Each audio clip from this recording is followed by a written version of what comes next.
Okay, so we have another time now with Vajrasattva, although Vajrasattva has never left. Maybe we have in our minds. And we've done a lot already. We've done refuge, regret, purifying, the sufferings of body. So we can always take a moment to kind of enliven and refresh our practice by rejoicing in what we've already done. Lama Yeshe, well, I want to back up just a minute and say that when I do a practice for a long time, over a number of years, it can get, it goes in and out of being very enlivened and at times very like, just plodding along.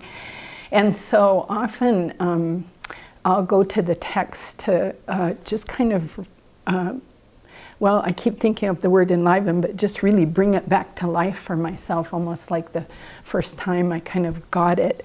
And I did that to prepare for this talk. And for me, Lama Yeshe has that kind of a quality in his books.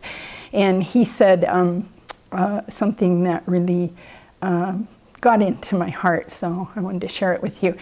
People who practice purification are brave. I thought that was really sweet. And I look around at the 15 of us here and the 28 before, and there really is a kind of courage, you know, because this is not an easy thing to do.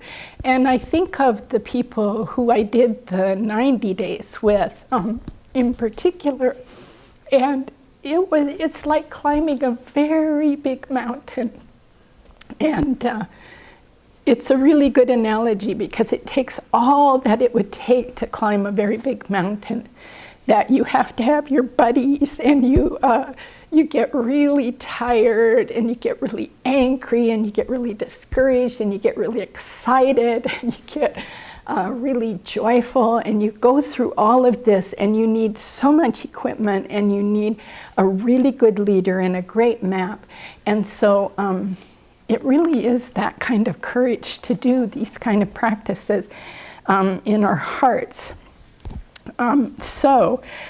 He says, people who practice purification are brave. They think, I can face and overcome this. I can accept it, regret it, and move forward. Purification works. So, yeah, words of encouragement from Lama Yeshe. So we're moving on now to purifying speech, and there's 4 kinds. There's lying, divisive speech, harsh speech, and idle talk or chatter.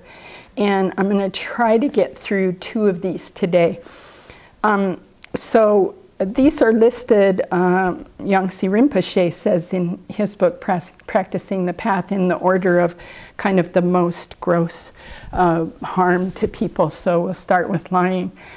So the definition of lying is telling a lie or untruth to a specific person or about a specific subject matter with the wish to deceive. This can be verbal or, and this was interesting for me, I hadn't thought of so much, physical conduct that implies the lie. So, you know, we could think someone asks you something and maybe you know, but you kind of shrug and walk away. So that's saying, I don't know. You know, so it could be that kind of thing. It's completed when the other person understands what you've said.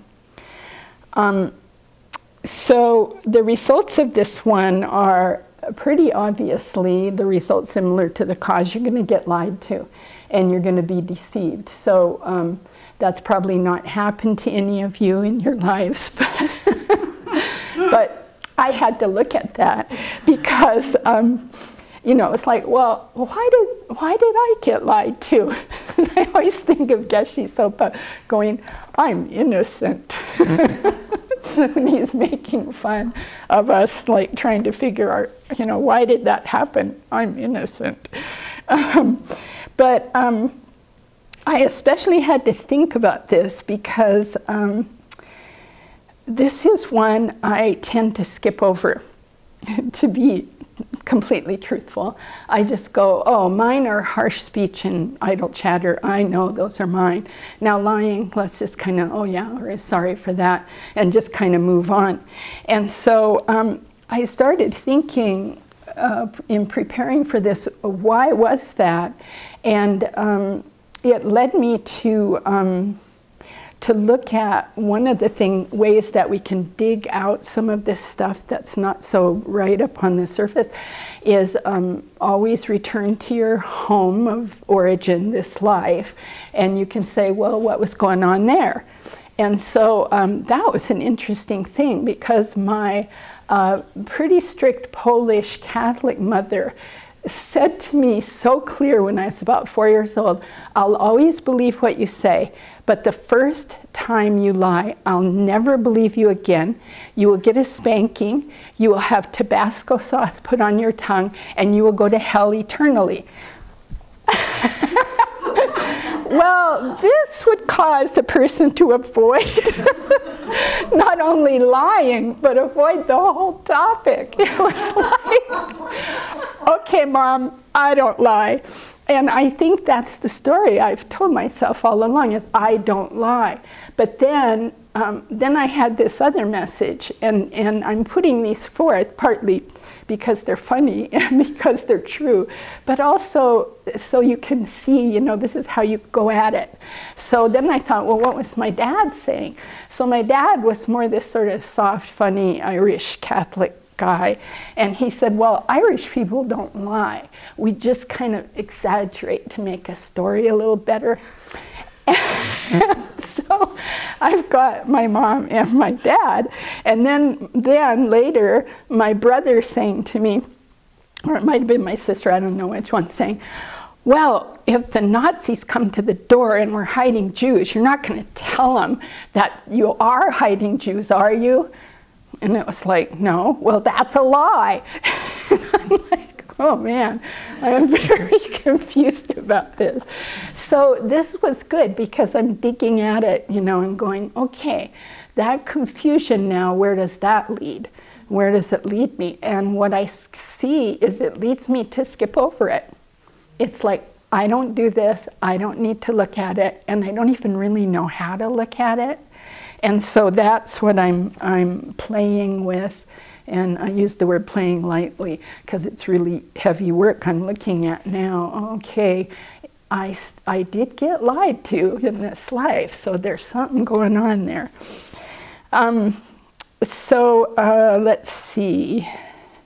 Okay, the other thing, and I don't know which teacher this came from, or even maybe one of the Dharma friends here, is when you get stuck on something, just break your life up into periods, like, okay, 0 to 5, what was going on about lying then, 5 to 10 years old, 10 to 15 years old.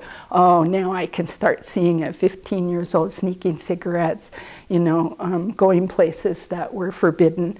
What was I saying when I got back home, you know? Interesting.